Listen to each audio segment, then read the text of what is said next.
What an absolutely gorgeous February Southern California day. I've really been appreciating the weather here lately. I mean, there's not many places where you get snow-capped mountains, 70-degree weather, an AutoZone, a Starbucks, a Stater Brothers 5 minutes away. So California has some wacky people, some wacky politics, but man, is it awesome. There's also some awesome opportunities here, which a lot of people don't really appreciate because of all the politics and whatnot. But bear, there's a lot of bear here. And you get an over-the-counter tag. They cap it at, I think, 1,600 bears a year, but it never reaches 1,600 because the terrain is rough, man. The terrain in California is rough. I'll tell you a story about how a bear almost killed me. I ended up in urgent care, but not for the reason you would think. I guess now we wait to see if I go anaphylactic. There's a local spot. It's a tight little slot canyon, and there are so many bears in this canyon. I once saw 5 bears in one morning in this canyon just by calling. I would count them coming down the canyon. And a lot of bears. I took my wife to this spot, and she said it was the most exciting thing she's ever done in her life, was sitting in this canyon with me calling bears. We didn't even see a bear, but you could hear them. It's wild. In California, man, the brush is so thick. You're in the oaks, and I mean, you can hear stuff. Anything, you can hear it. But you can't ever really see something. It's so hard to get these animals to come out into the open. So I'm in this canyon, and it's a slot canyon. And in the morning, the thermals are blowing down the canyon. So on your way up, you're like undetectable, especially if there's any kind of breeze that will cover the noise you're making with your feet, because also in California, there's a lot of deadfall, and the oaks tend to have really loud leaves. It's like stepping on Pringles, which is nice when a bear's doing it, but it's kind of hard to sneak up on an animal when you're doing it.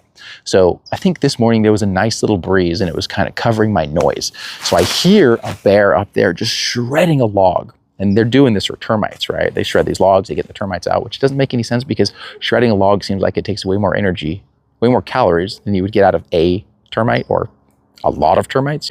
Anyway, so I'm going up this canyon, and I hear a bear shredding a log, and I had seen the earth was all disturbed, and I didn't see a bear around. So I kind of started to get a little bit discouraged. I've done it so many times. I've blown so many stalks by, like, I put in all the work. It takes hours sometimes to do these stalks, and then you get to where you think you should see the animal, and the animal's moved slightly, and you give up, and you start moving quickly because you're, anxious. You want to make it happen, and then the animal's onto you, and it's gone. So now when I get to these situations where I'm at the end of a stalk, I take a break.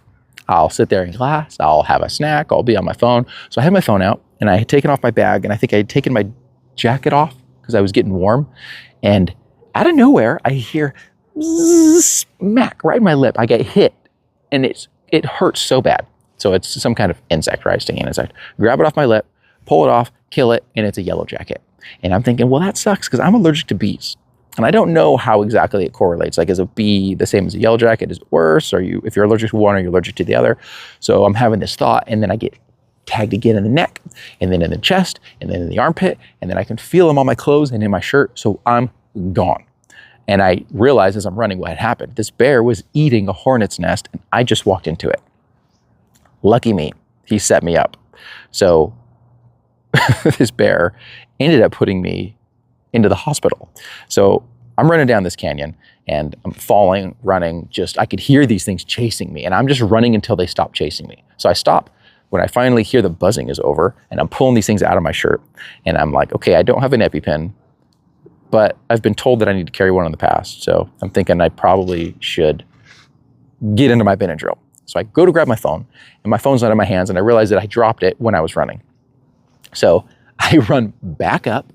I think I probably put on my jacket, right? I got my head tucked or something. And I run back up there, and I can hear these things after me again. And somehow I didn't get tagged the second time I was in there. Grab my phone, get back out of there, get back to my bag, open up my bag, and I'm starting to get lightheaded. My face is starting to swell up, and I start popping Benadryl. I think I took like 4 Benadryl. So I call my wife, I tell her what's going on, and of course, she's not worried because she's not ever worried about anything. She's like, okay, cool, just keep me posted, let me know how it goes. And I'm letting her, like, no, if you don't hear from me, you should probably, like, send a helicopter or something. So by the time I get back to the truck, I'm not feeling as bad as I thought I would. I could tell my face is swollen, like, I think my tongue was swollen, I was feeling weird. But I get back to the house, I'm feeling okay, I crash. I'm out. Took some more Benadryl, I'm out. So I wake up in the morning, and I'm ready to go chase this bear. I'm ready to go get back on him. because I know there's bears in that canyon. I've seen so many bears in that canyon. So I'm going to leave and I'm going to say goodbye to Kristen. And I go to give her a kiss, and it's like 4:30 in the morning, and she opens her eyes and she just starts dying laughing. And I'm going like, what is so funny? And she's like, you're not going hunting today. And I'm going like, okay, I'm going to stay home with you. Like, I don't understand how this is so funny. I really want to go kill this bear. And she's like, no, you're going to urgent care right now. You're going to emergency, or you're going to urgent care. You need to go look in the mirror. So I go look in the mirror, and here's a video of what my face looked like. Damn. So I was planning to get out this morning, but after looking in the mirror, I think I'm probably going to go to urgent care. Swollen all the way up my eyeballs. Right? I'm Will Smith in Hitch. Like, it's bad.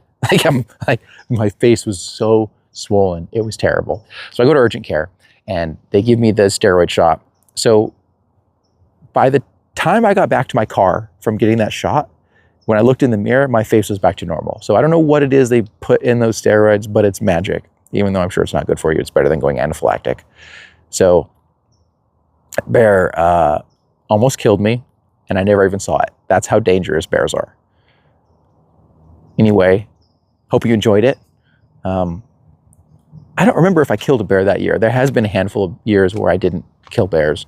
Not many. I'm able to pretty much do it every year here. But I don't remember that one. I think that was a rifle. I was hunting with a rifle, so it was towards the end of the season. And I think that might have that put me out for a little while. So you can't win them all. But as long as you're still breathing at the end of it all, I think it's kind of a win. So hope you enjoyed it. I appreciate you watching. Do the whole subscribe and like thing, and we'll see where this whole thing goes. So see you on the next one.